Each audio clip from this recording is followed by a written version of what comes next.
Kënaqësi e madhe kur mora ftesën nga ana juaj dhe me kënaqësi erdha dhe nuk mund vija duar borë sepse ne kemi të çik si traditë. Tradita ka një dhurata për ne. Tani dhuratat juve unë nuk e di si do t'i ndani, po kemi kartonin Verbët kush?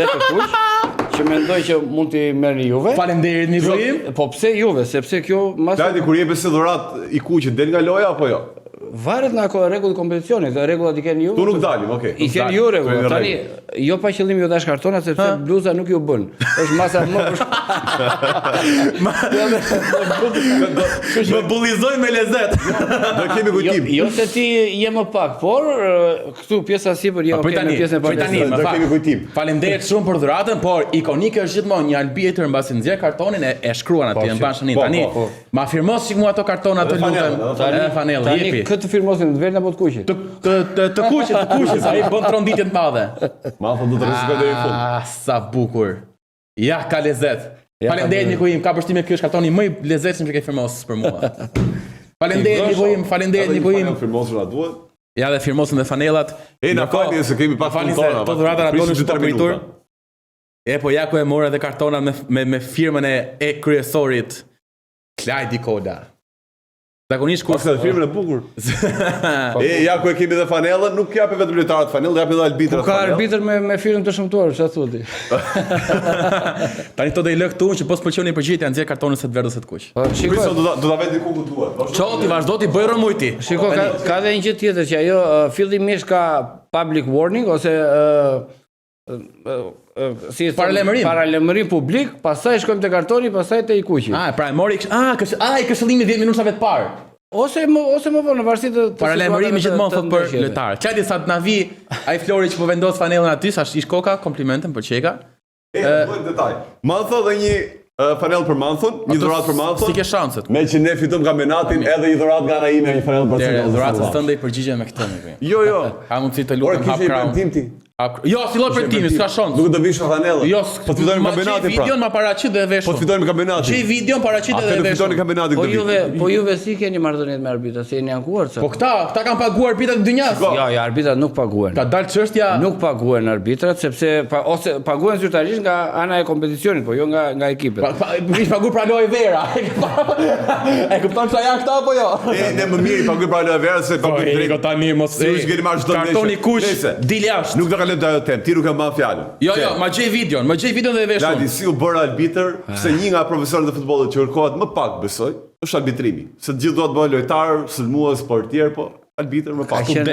Është një histori shumë e bukur. Unë kam luajtur futboll në nivelet ulta, në kategorinë e dytë, për shkak të dëmtimit që unë kam mbaruar shkollën e mjeshtrisë sportive dhe Universitetin e Sporteve. Jam dëmtuar. Luajta nuk e ngrita asnjëherë lojën, nuk e ngrita asnjëherë. Me Tenorga, ekipi i kategorisë 2 ka qenë Vlora, po ja shtuqur Norga. Në Vlorë. Dhe nuk e rrita asnjëherë niveli për shkak të dëmtimit dhe më pas kam vazhduar se nuk kisha çfarë të bëje. Nuk kisha me çfarë të mesha i dëmtuar. Fillova komentator sportiv. Komentator sportiv në një televizion rajonal në Vlorë që vazhdon të jetë sonte më të dëgjuarit. Komentoja ndeshjet e Flamurtarit, luanin brenda jashtë, ka shumë historira të bukura dhe ai komenti kujtoi ndeshjen e Flamurtarit në Peqin kur erdhi arbitër Gava nga Italia. Ore, mirë gjithë presioni të gjithëve. Kisha edhe un presion ku do komentoja, se nuk më linin të komentoja atje lart në atë. Pastaj arbitri mbylli ndeshjen atje për se u godit arbitri. Tensionet gjërat. Dolëm dhe ne, por ne kemi fut kamerën dhe mikrofonin kështu se ishim në Vlorë. Ja, jo ishit në Peqin, luajnë në Peqin. Luaj atje. Po. Domethënë, një nga vështirësitë e komendatorit, drejtoi edhe një emision sportiv në Vlorë. Jo. Po, sot pas kërvu pak atë gjithë aty. Po, dhe sportive ma i pak atë mikujim. Dhe këtu fillon e bukur tani. Gjatë çdo ndeshje që komentoja, po, ose që kishim emisionin, kisha të ftuar në studio Pajtim Alikor, ka qenë ish arbitër vëzhgues dhe më e bukur nuk e ftoja dot më në studio se më thoshte pse nuk bësh arbitër, sepse komentatori është shumë i vëmendshëm në komentin e ndeshjes në detaje dhe pse nuk bësh arbitër. Dhe pjesa më e bukur tani, unë a Vlora do bëjmë arbitër të më shajnë mua.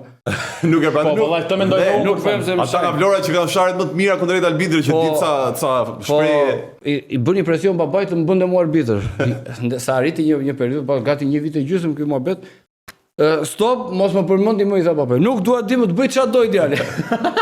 Pas kanë fut mik babën. Unë mbyll kjo histori dhe një ditë të bukur.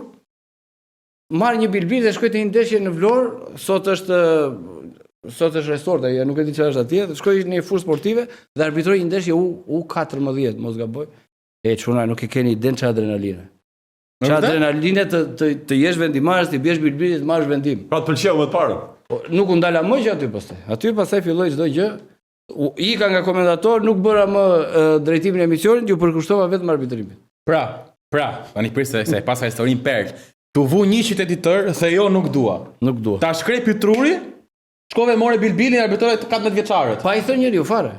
Pam, atje ndeshim histori, luajnë me njëri tjetër për qef. Jo, re. Adrenalina 10, pastaj vajta te kolegjiumi i Tiranës, bëra te kolegjiumi i Vlorës, bëra kërkesë në Tiranë, erdha dhe pastaj vazhdoi. Pita një ndeshjen e parë çfarë bëre? Nxorë karton të kuq, penallti dhe gjë? Në Superliga. Te 14 vjeçarë. Superlig më vonë do dalin te Cerrat. Atje ishte Perl sepse një kënaqësi e madhe, fëmijët nuk durojnë pa drejtësi. Se janë fëmijë, u buron, është fallë. Se kanë dhënë natën e madh. Dhe gjë më e bukur është që ne tani i themi arbitrave mos merrni fare kartonat e fëmijët. Se fëmijët nuk duhet të kenë kartona, nuk mendoj unë, është personale, kjo nuk fëmijët duhet të mësoj, të paktën deri te 14 vjeç, duhet të mësoj çfarë është falli, çfarë është sjellja korrekte dhe me radhë. Unë s'kisha fare kartona, kisha vetëm bilbili. Edhe kujdes dhe ishte kënaqësi kur i bie bilbili dhe që aty pas. Nuk isha rast aty, ëh. Po. S'kisha rast. Ishte lezetshme se bëra lidhjen sepse para pak një 2-3 javë parë ndeshje moshash diku te U9, U10 dhe është kjo që tha, pra arbitri nuk kishte kartona, edhe në një moment shkon topi larg. Shkon e ka portieri dhe ishte korne për ekipin kundërshtar dhe i thoshte, "Çuna nuk e nisin lojën parë portieri, prisni." Pra ishte tamam i mësonte, nuk është se bënte atë ligjin e ekur arbitrit. Ka këtë rolin e duhet jetë pak edukator arbitri. Bravo, këtë ishte, pra nuk e nisin parë portieri, prisni, pra ishte shumë e interesante. Kladi, ti nga aty fillove një rrugtim që ishte rrugtim tjetër dhe më gjatë në karrierën tënde arbitrimi. Po, patjetër. Dhe si është ka vletur të bësh arbitër në Shqipëri? Tani që e ke mbyllur. Është gjë më e bukur që kam bërë, mendoj unë. Adrenalin si ti jesh arbitër, mendoj që nuk e merr as si futbollist, as si trajner, as është adrenalinë e veçantë, është kënaqësi e veçantë të japësh drejtësi. Është shumë e vështirë.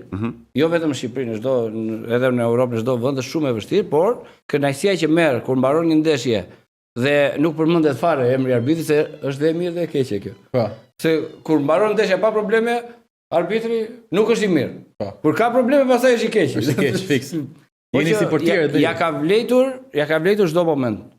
Tani, momenti kujtimi më i mirë, kujtimi më i keq. Se tani këto janë ato që na pëlqejnë më shumë. Kujtimi më i, po nis na e keqja për të vajtë e mira pastaj.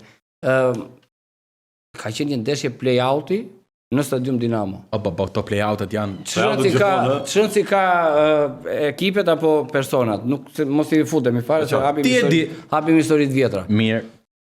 Mbaron ndeshja 1-0 për ekipin që vinte nga kategoria e dytë, që luante play-outin për të hyrë në kategorinë e parë.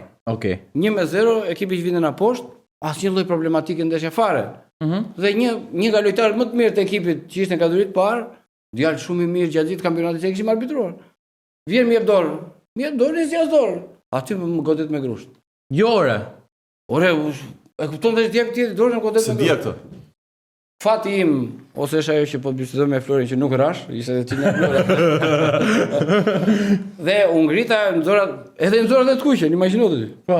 Dhe pastaj vazhdoi historia, po pak rëndësi ka. Kjo ka qenë ndjesia më e keqe. Të japi dorën dhe të godas me grusht. Po mirë, ti ndikove tek ndeshja jo. Po fare s'kishte fare. Të gjithë lojtarët më dhanë dorë, ky është i fundit që po më jep të dorë. Ti nuk e prisë fare. Më dha dorë. Po të tha prit tani se nga njëjti klub, nga ky lojtari ose nga klubi i këtij lojtarit, të tha diçka njëri pas. Jo, mbas para që na fal, nuk duhet ndodhte. Po, nuk ishin gjëra tjera pastaj. Ore, kjo ka qenë te Perl tjetër me policinë e shtetit. Në atë kohë. Ore, i them policisë, ore, mgjurti. Unë kam nxjerr, duhet bësh denoncim që ta arrestojmë. Ore, ndërkohë është marrë vendimi i fushë. Ore, po që i thash jam mes fushë. Me kamera, me të gjitha. Megjithatë pastaj rrodhën ngjarjet.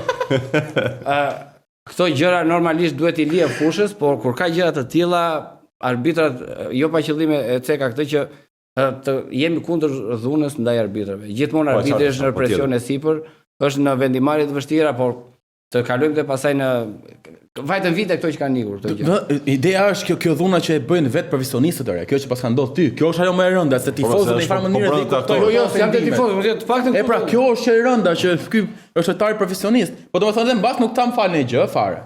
Po pastaj kur ran nervat ai ta mbyllim ai ta bëjmë. E pra, kur ran nervat, se praktën e ka kuptuar që është gabim. Pastaj isha edhe çik vlonjat unë pastaj kur ran nervat. Pastaj si e përmban thjesht. Po kujtimi më i bukur. Kujtimi më i bukur është ndeshja, unë kam marrë pjesë, më ka caktuar federata në 2016, mos gaboj, të marrë pjesë në kursin e arbitrave ekselent, që zhvillohet në Gjenev, në Zvicër. Ajo ka qenë që mua më ka ndryshuar, përveç se, kisha ato bazat e para të arbitrimit, më ka ndryshuar totalisht jetën për pjesën e arbitrimit, po dhe për pjesën e të menduarit, për pjesën e sjelljes e gjitha gjërat. Dhe ndeshjet që kemi arbitruar atje kanë qenë fantastike. Dhe një kujtim tjetër, kemi qenë sot është e pa arritshme të vesh sepse për shkak të luftës, kemi qenë ndeshje në Rusi, Arsenal Tula, Neftçi Baku. Aty gjatë ditës, ma thë Flori, nuk ishte asnjëri në rrugë. Asnjëri në rrugë. Vemi në stadium, 18.000 vet aplauz stadiumi. E frikshme. Se nga dolën. Nëse ka qenë duke prit aty. Atmosferë fantastike, fantastike. Do të thonë nuk e pritet që ishte plot stadiumi, nuk e pritet. Por nuk kishte njerëz në rrugë. Ku do vini në stadium? Plot. Atmosferë fantastike, po them.